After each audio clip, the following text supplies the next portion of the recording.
MICH1 මිරිස් වගාවක්. බොහොම පොඩියට කරලා තියෙන වගාවක්. ඒකෙදි මම මේ පොහොර යොදලා පළවෙනි පැසලිල්ල මම මේ අතින් කරගෙන යන්න සූදානම් වෙන්නේ.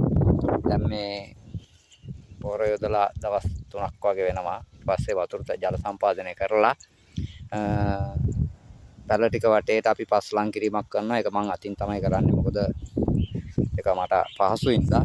මේ තියෙන මම ඔයගලන්ට ලං කරලා පෙන්නන්නම්. පොහොර යොදලා තියෙන ආකාරය. මෙහෙම වටේට වල වටේට අතින් මේ විදිහට හදලා නැවත මිරිස් පොහොර CIC මිරිස් පොහොර පැලවදී දාන එක. ඊට පස්සේ ඒකට MOP කවලම් කරා. ඊට පස්සේ ඒකට නැවත යූටා කවලම් කරලා ගහකට ගිනි පෙට්ටි පියනකට පොඩ්ඩක් වැඩි වෙන්න වගේ පළමුව දෙයට තමයි යොදලා තිනවා. දැන් පැලේ මම දැල්ල නැත්තම් කරටි කල්ලා තින්නේ. දැන් රිකිලි අංකුර ඔයගොල්ලන්ට පැහැදිලිද මේ අංකුර දාගෙන එනවා. ඉතින් අර ඔයගොල්ලන්ට මම පෙන්නන්නේ මෙන්න මෙහෙම අතින් තමයි මම පොහොර යොදලා පැසලීම කරන්නේ, පස්ලම් කිරීම කරන්නේ. ඒක පහසුයින්දා.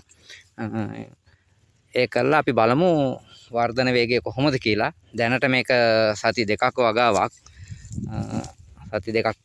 සති දෙකක වගාවක් දැන්ට. දවස් 10න් තමයි මම පොහොර යොදලා තින්නේ. දැන්ට පොහොර යොදලා දවස් 4යි වෙන්නේ. ජල සම්පාදනය කරලා තින්නේ පෙරේදා.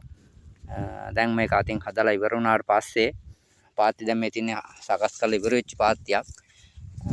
මේ තින්නේ ඔය තියෙන්නේ සකස් කරලා ඉවර වෙච්චි පාත්තියක්.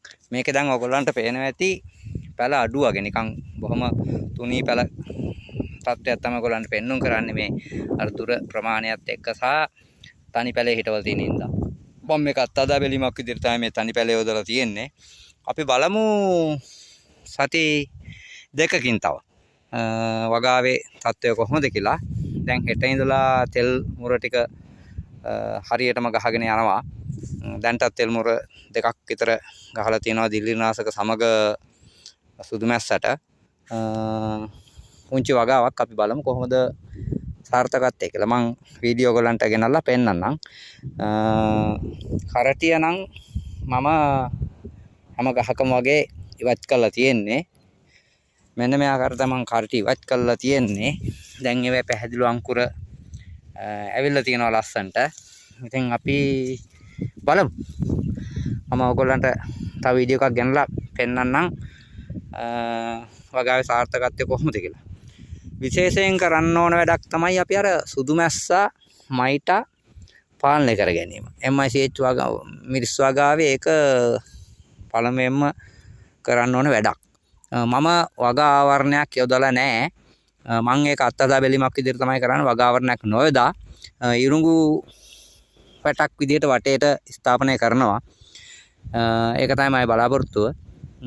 ඊට අමතරව මේ මාළු දැලක් වගාව වටේට යොදන් තමයි අදහස් කරගෙන ඉන්නේ. ස්තුතියි.